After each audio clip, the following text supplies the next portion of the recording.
দাঁড়ান দাঁড়ান ভাই ভাই আমার কথাগুলো শুনে যান একটা, হ্যাঁ?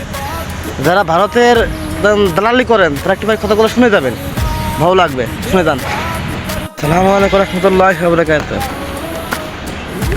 যে বাঙালি ভাইরা যারা বলে যে ভারত ছাড়া বাংলাদেশ চলতে পারবে না, তাদেরকে নিয়ে কথাগুলো বলতেছে ভাইয়া।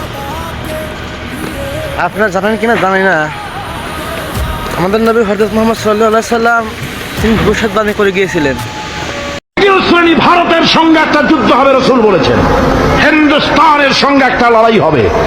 ওই লড়াইয়ে যারা শহীদ হবে, রাসূলুল্লাহ বলেছেন কিয়ামতের দিন জাহান্নাম থেকে আল্লাহ মুক্ত করে দেবেন।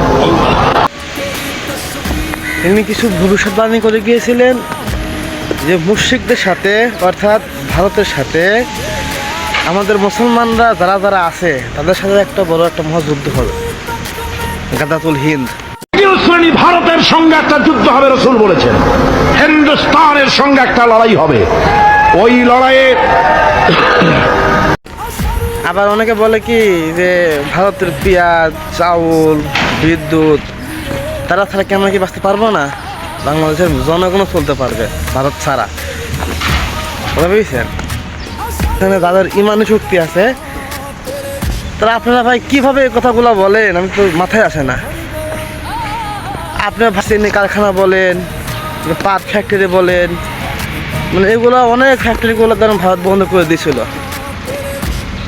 এগুলো অনেকজন বন্ধ করে দেওয়ার কারণে অনেক বেকারত্ব আরও বেড়ে গেছিল। হ্যাঁ, তখন কোন ছিলেন এগুলো? আপনারা এগুলো দেখেন না এখনো? ভাইয়া সময় আছে ভাইয়া। ভারতের সঙ্গে একটা যুদ্ধ হবে। রাসূল বলেছেন হিন্দুস্তানের সঙ্গে একটা লড়াই হবে। ওই লড়াইয়ে যারা শহীদ হবে, রাসূলুল্লাহ বলেছেন কিয়ামতের দিন জাহান্নাম থেকে আল্লাহ মুক্ত করে দেবেন। সেই লড়াই ভারতের সাথে আমাদের হবে। ওই লড়াই যেদিন বাঁধবে, বাংলাদেশের সেনাবাহিনী, এয়ারফোর্স, ল্যান্ড ফোর্স, পুলিশ শুধু এরাই যুদ্ধ করবে না, বাংলাদেশের 12 কোটি তৌহিদি জনতা শহীদ তিতুমীরের বাস হাতে নিয়ে ভারতকে পিটিয়ে ঠান্ডা করবে ইনশাআল্লাহ।